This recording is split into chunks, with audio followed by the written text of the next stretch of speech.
పండుగ వలె మనందరం కూడా జరుపుకుంటా ఉన్నాం. అసలు దీని వెనకాల ఉన్నటువంటి చరిత్ర ఏంటి అని ఆలోచన చేస్తే, యేసుక్రీస్తు ప్రభువారు సమస్త మానవాన్ని రక్షించడం కొరకు పరమును విడిచి ఈ లోకానికి వచ్చారు. ఆయన వాక్యం అయినటువంటి దేవుడు శరీరధారిగా ఈ లోకానికి వచ్చాడు. యోహాను సువార్త 1వ అధ్యాయం 11వ వచనంలో 14వ వచనంలో ఆ మాట మనం చూస్తుంటాం. In the beginning there was a word, the word was with God, the word was God, the word came in to flesh and dwelt among us అనే మాట మనం చూస్తూ ఉంటాం. అంటే యేసుక్రీస్తు ప్రభు ఈ లోకానికి రావటం ఒక మంచి టైటిల్ మనం పెట్టచ్చు. The word came in to flesh. వాక్యం శరీరధారిగా వచ్చినటువంటి ఆ ప్రాముఖ్యమైన ఘటనే క్రిస్మస్ కదా. సో యేసు ప్రభు ఈ లోకానికి వచ్చి తన యొక్క మిషన్ ఏంటంటే సమస్త మానవాళ్ళని కూడా పాపం నుంచి రక్షించాలని.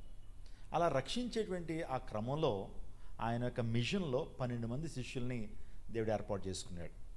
సో ఆయన 12 మంది శిష్యులను ఆలోచన చేస్తా ఉన్నప్పుడు అందులో ప్రాముఖ్యంగా పేతురు మనకు కనబడతారు, యోహాను, ఆంద్రేయ, వీరిని చాలా ప్రాముఖ్యమైన శిష్యులుగా మనం చూస్తుంటాం.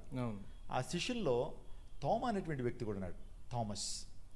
వాస్తవానికి థామస్ అనగానే డౌటింగ్ థామస్, అనుమానపు తోమ, ప్రతిదానికి అనుమానపడేటువంటి స్వభావం కలిగినటువంటి వాడు. ఒక సందర్భంలో ప్రభు మార్గాన్ని గురించి కూడా అతడు అనుమానాన్ని వ్యక్తం చేస్తాడు.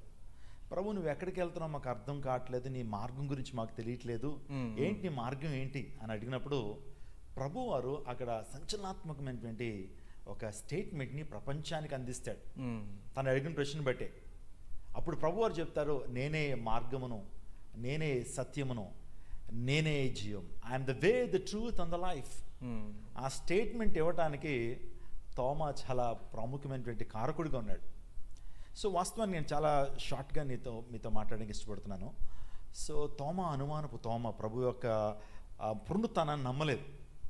ప్రభు నీ యొక్క గాయాల్లో వేలిపెట్టి చూస్తేనే కానీ నేను నమ్మనటువంటి తోమా ఆ తర్వాత తన యొక్క విశ్వాసాన్ని బాగు చేసుకున్నాడు. తన అల్ప విశ్వాసాన్ని, అవిశ్వాసాన్ని బాగు చేసుకుని ఆ తోమా భారతదేశానికి వస్తాడు. ఎప్పుడనంటే AD 52లో, క్రీస్తు శకము 52వ సంవత్సరం.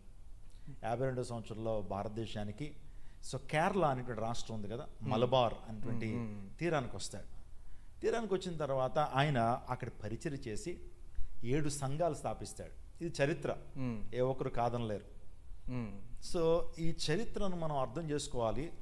చరిత్ర ద్వారా అనేకమైన విషయాలు మనము తెలుసుకోగలుగుతాం. 7 సంఘాలను స్థాపించడం మాత్రమే కాకుండా ఆ వ్యక్తి 20 సంవత్సరాలు పరిచర్య చేశాడు.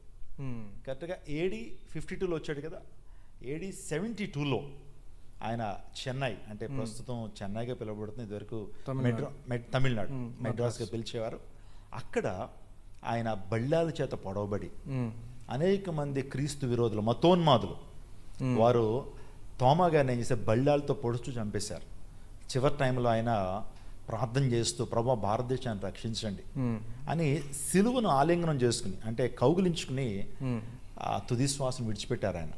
కరెక్ట్గా ఎప్పుడంటే అది AD 72 జూలై 3 అంటే ఈరోజు. ఆ దినాన్ని పురస్కరించుకుని ఆయన మనందరి కొరకు, భారతీయులందరి కొరకు రక్షణ పొందడం కొరకు మనందరం కూడా క్రీస్తు ప్రభు యొక్క ప్రేమ సువార్తని లోకానికి, భారతదేశానికి తీసుకొచ్చాడు.